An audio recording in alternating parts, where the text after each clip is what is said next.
Mwafrika mwenzangu, Mtanzania mwenzangu, sikiza hiki ninachotaka nikwambie, nikushauri.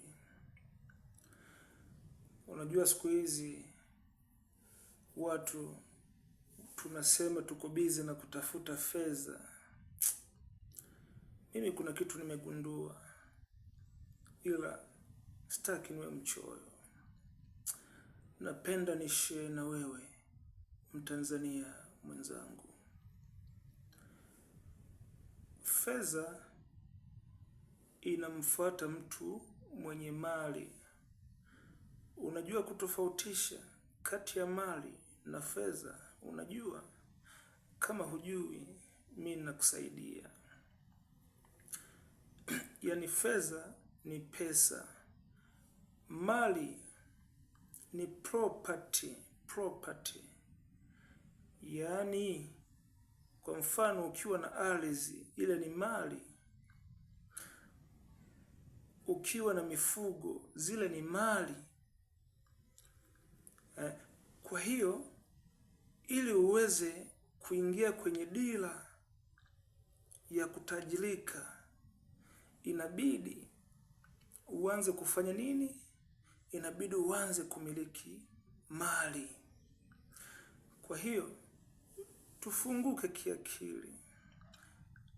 Tanzania mwenzangu, badilika na mimi nibadilike. Tunatakiwa tutafute mali.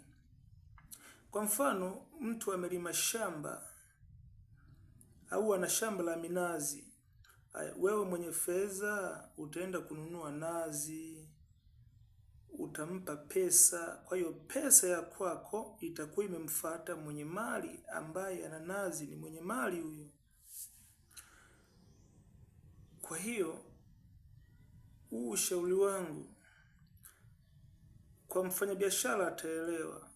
Sasa wanaofanya biashara wanakuwa na mali, ndio maana tunachukua pesa tunaenda kununua.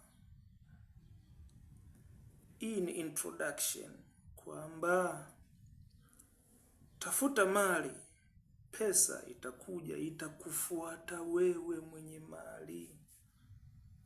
Mimi Mwamelka nimeshtuka, niko kwenye njia sahihi ya kutafuta mali, na ngojea na wewe uelewe, tuwe wengi. Next time, asante.